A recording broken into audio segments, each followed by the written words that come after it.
Candida অরিস বিশ্বে ছড়িয়ে পড়া ওষুধ প্রতিরোধী নতুন সুপারবাগ।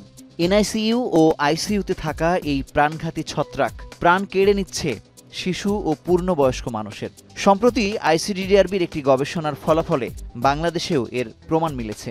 দেশের একটি সরকারি ও একটি বেসরকারি হাসপাতালের এনআইসিইউতে ভর্তি থাকা ৩৭৪টি নবজাতকের মধ্যে গবেষণা চালিয়ে ৩২ জনের ত্বকে ক্যান্ডিডা অরিসের উপস্থিতি পাওয়া যায়। ক্যান্ডিডা অরিস দিয়ে কলোনাইজেশন হলে ফিউচারে ইনফেকশন হতে পারে, এবং ইনফেকশন যদি হয় মর্টালিটিটা আসলে কোয়াইট হাই। বাংলাদেশ পার্সপেক্টিভে গ্লোবালি 70% হলো, বাংলাদেশ এটা 90%।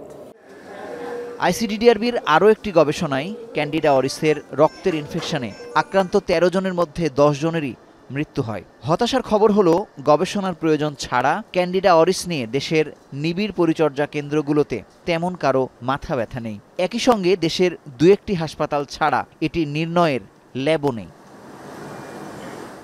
গবেষণায় আরও উঠে আসে, ক্যান্ডিডা অরিস নামের এই ছত্রাকের বিরুদ্ধে প্রথম সারির অ্যান্টিফাঙ্গাল ফ্লুকোনাজল ওষুধ কাজ করছে না।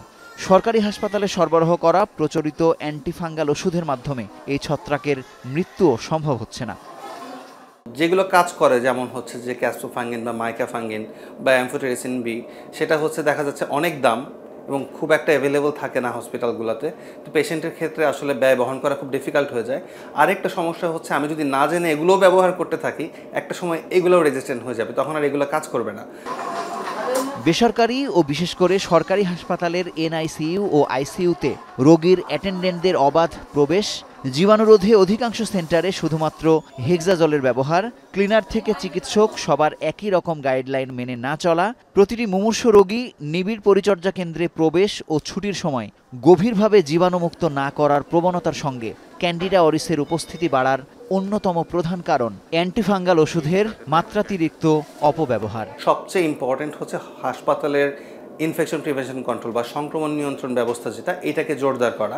এবং সেটাকে যদি আমরা কিল করতে চাই, ডিসইনফেক্টেন্ট যেমন হচ্ছে গিয়ে chlorine base disinfectant, sodium hypochlorite 10% sodium hypochlorite 70% alcohol, এই ডিসইনফেক্টেন্টের উপরে জোর দিতে হবে। ২ বছরের ব্যবধানে আজগর আলী হাসপাতালের এনআইসিইউ ও আইসিইউতে ৫ জনের শরীরে ক্যান্ডিডা অরিসের উপস্থিতি নিশ্চিত করা হয়, যাদের মধ্যে একজনের মৃত্যু হয়েছে। এই হাসপাতালের মাইক্রোবায়োলজিস্ট ডাক্তার মোর্শেদার মতে, উন্নত মানের ল্যাব, মাইক্রোবায়োলজিস্ট ও আইসিইউ বিশেষজ্ঞের সহায়তায় ক্যান্ডিডা অরিসের উপস্থিতি বের করা সম্ভব, যে সক্ষমতা দেশের ৯০% নিবিড় পরিচর্যা কেন্দ্রে নেই। সবচেয়ে বেশি ছড়ায় হলো এনভায়রনমেন্ট দিয়ে। এনভায়রনমেন্ট ক্লিনিংয়ের উপর জোর দিতে হবে। আমাদের গভর্নমেন্টাল লেভেলে একটা জায়গা থাকবে ম্যালডি, সেখানে আমরা যেই ক্যান্ডিডেটাই পাই না কেন আমরা সাথে সাথে ওইখানে নিয়ে যাব, এবং ম্যালডি উইদিন মানে র্যাপিড ডায়াগনোসিস তো হতে হবে, তাই না? আপনি ডায়াগনোসিস করার সাথে 2 ঘন্টার মধ্যে বলে দেবে আপনাকে মেশিনটা যে এটা ক্যান্ডিডা অরিস। পেশেন্ট থেকে অন্য বেডে যখন দেই, বেড ট্রান্সফার করে ইউনিট ট্রান্সফার করার সময় আমরা সাথে সাথেই ওই বেডে আরেক পেশেন্টকে দেই না, তার আগে আমরা একটু গ্যাপ দেই এবং পেশেন্টের ওই বেডগুলোকে আমরা ডিপ ক্লিন করি। অন্য একটা হসপিটালে কোনো একটা পেশেন্ট 2-3 দিন ছিল, সেখান থেকে যখন আমাদের কাছে আসে তখন আমরা প্রথমে এই পেশেন্টদেরকে আইসোলেশন ইউনিটে আমরা রেখে তারপর তাকে টেস্ট করি। যদি দেখি যে তার সুপারবাগ নাই, তখন তাকে আমরা নর্মাল পেশেন্ট হিসেবে ট্রিট করি। সম্ভাব্য মৃত্যু ঠেকাতে দেশের সকল আইসিইউ এনআইসিইউতে কঠোর নজরদারি ও মানহীন সেন্টার বন্ধের সুপারিশ দেন বিশেষজ্ঞরা। তবে ধীরে ধীরে ক্যান্ডিডা অরিস নির্ণয়ের সক্ষমতা ও কার্যকরী ওষুধ সরবরাহের আহ্বান তাদের। মুজাহিদ শুভ, এখন, ঢাকা।